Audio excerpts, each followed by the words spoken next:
Пункты пропуску на мяжы Польшчы з Беларусю будуць адкрытыя апоўначы 25 верасня. Зноў пачнуць працаваць аўтамабільны і чыгуначны пераход, якія былі закрытыя 1,5 тыдня таму. Пра гэта заявіў сёння польскі прэм'ер-міністр Дональд Туск. Такое рашэнне прынялі, цытата, з улікам важнасці транспартавых і гандлёвых зносінаў для краіны Польшчы і яе партнёраў.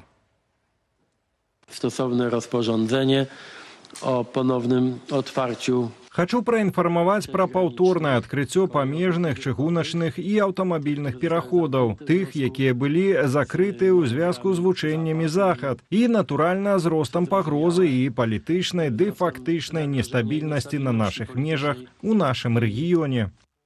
Спадарства, да нашага эфіру далучаецца публіцыст, галоўны рэдактар Белсат.пл Міхал Кацевіч. Міхал, добры вечар. Вечар добры, спадар Міхал. Добрый вечер. Чаму адкрылі мяжу яшчэ зусім нядаўна, пасля заканчэння захаду 2025 мы чулі выказванне афіцыйных польскіх асобаў, што мяжа ўсё роўна застаецца закрытай, і вось цяпер ёсць новае рашэнне. Ну, такие высказания, наверное, были потому, что все в Польше понимали, что Запад был только официальной причиной закрытия границы, а тут дело в других факторах и в других ожиданиях с польской стороны. Во-первых, свобода для Andrzeja Poczobuta, который для Польши является главным заложником режима Лукашенки. И, во-вторых, spokojna granica, znaczy zakończenie wszelkich prowokacji i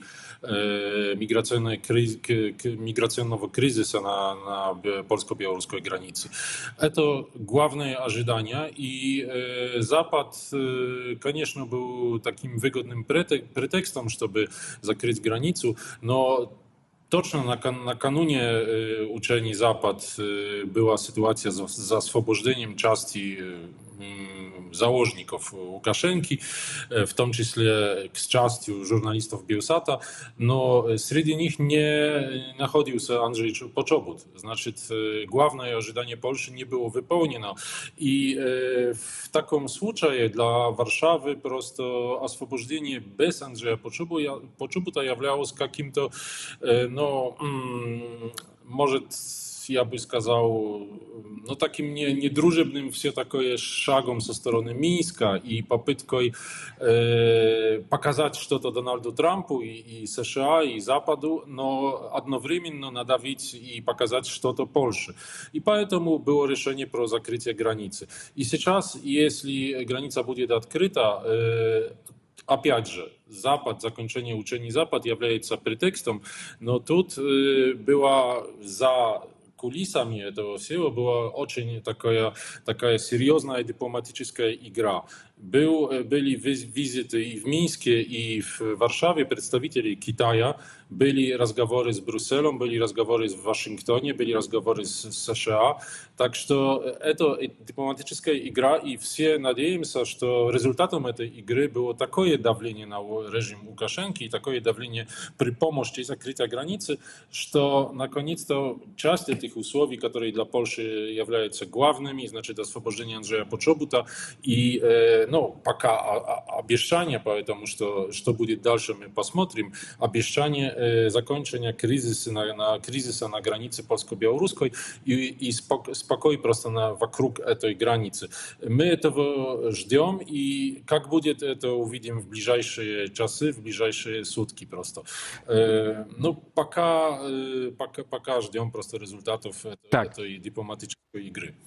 Спадар Міхал, уже некія пэўныя уступныя вынікі ёсць, прынамсі па Пачобуту, мы яшчэ не ведаем, якія там саступкі з абодвух бакоў выніку будуць, бо якраз сёння старшыні Саюза палякаў у Беларусі дазволілі наведаць палітычнага вязня Анджэя Пачобуту на Новаполацкай калоніі. Пра гэта вось сама Анжэліка Борыс напісала ў Фэйсбуку, і раней яна звярталася з падобнай просьбаю да Лукашэнкі.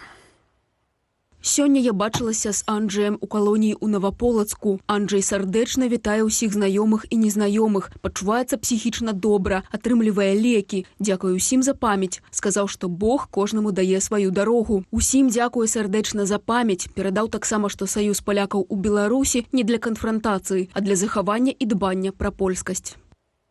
Спадар Міхал, але ўсё ж такі Анджэй Пачобут яшчэ не на волі. Мы бачым, як лукашэнкаўская прапаганда пачынае хіхікаць, хіхіннічаць, што вось, маўляў, Польшча нічога не дабілася і адступае назад.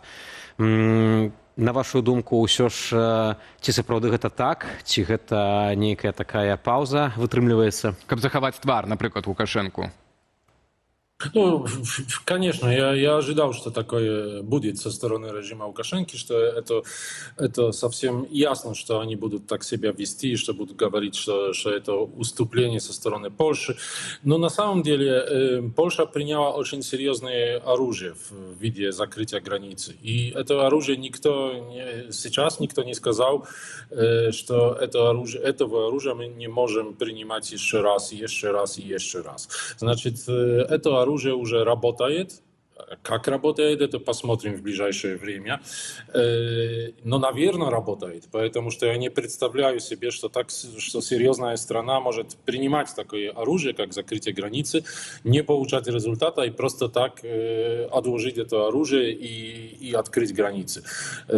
Так что думаю, что тут результат все такое будет. А если будет, значит, это оружие работает. А если работает, значит, можем его просто принимать еще несколько раз. Спадар Міхал, але вось Туск, сёння прэм'ер-міністр Польшчы, не пахваліўся ніякімі вынікамі. Я разумею, што тут магчыма нейкія дамоўленасці, дыпламаты, так, за кулісі, як вы кажаце, і так далей. Ну, але думаю, што польскае грамадства будзе патрабаваць паказаць гэты вынік голаў, так, як бы ворага, умоўна кажучы, дзеля чаго гэта ўсё было. Ясно. Да, а вось якія, на вашу думку, Пачобут, это зразумела, а вот якія яшчэ максімальныя, думаеце, магчыма было б дасягнуць, максімальныя чаканні, скажем так, былі ў Варшавы ад гэтай гісторыі? Закончение миграционного кризиса и спокойной границы, а в очень такой далекой перспективе это, например, помощь при наказании убийцы польского солдата на границе. Это, например, выдача некоторых предателей, которые бежали в Беларусь. Но я себе сейчас этого не представляю, потому что в основном один этот предатель является очень полезным для белорусского режима. Но все-таки это было бы очень хорошо. Но, как я сказал, я себе этого пока не представляю. Но какое-то ограничение кризиса на границе было бы очень ожидаемым. И этого, естественно, этого ждем. Но такие результаты мы можем увидеть только в какой-то перспективе нескольких недель, нескольких месяцев. Так что это сложно сейчас просто так оценить. Такой очень четкий результат, это была бы свобода для Анджея Пачобута. И это, что премьер-министр Дональд Туск этого не сказал пока, это ясно, потому что никто не доверяет режиму с Минска. Значит, если даже власти белорусские сказали, что да, что так будет, мы ждем просто результата, когда Анджей Пачобут будет на территории Польши. И тогда можем сказать, что да, результат есть. Пока есть только слова со стороны режима, которому доверять вообще просто нельзя. Премьер-министр не будет объявлять ничего. Ад словаў да дзеянняў бываюць розныя шляхі, дарогі бываюць тут і доўгія, і кароткія. Вось пытанне, ці рэжым зменіць свае паводзіны пасля таго, як польскі бок адкрые мяжу. Мы маем каментар палітолага Рыгора Ніжнікава. Давайте разам паслухаем і вернемся да абмеркавання. Будем спадзявацца, што Пачобута і іншых выпусцяць, але ж мы не павінны казаць пра тое, што будзе дээскалацыя сітуацыі. Мінск свае паводзіны не зменіць. Мінск, я думаю, што хутчэй за ўсё будзе рыхтавацца да таго, што ў нейкі час мяжа будзе зачынена. То бок, каб гэта не стала вось такім вось як сітуацыя зараз, што вось апынуліся непадрыхтаванымі, а будуць ужо рыхтавацца да таго, што гэта ў нейкі час адбудзецца, бо яны будуць працягваць выкарыстоўваць міграцыйны ціск. Яны таксама ведаюць, што Масква таксама будзе працягваць рабіць правакацыі гібрыдныя. Ну вось ці Варшава гатовая так да гэтых дзеянняў. Вы кажаце, што гэтая зброя мяжа, што яе можна будзе яшчэ выкарыстоўваць далей, так? Ці не ёсць это так, што як бы калі цяпер не будзе істотнага выніку, ну то і сама зброя гэта будзе спаленая, так скажам так. Ну, умоўна кажучы, рэжым знойдзе нейкія зноў, як з санкцыямі было, нейкія лазейкі, як абысці, як мінімізаваць для сябе гэтыя рызыкі.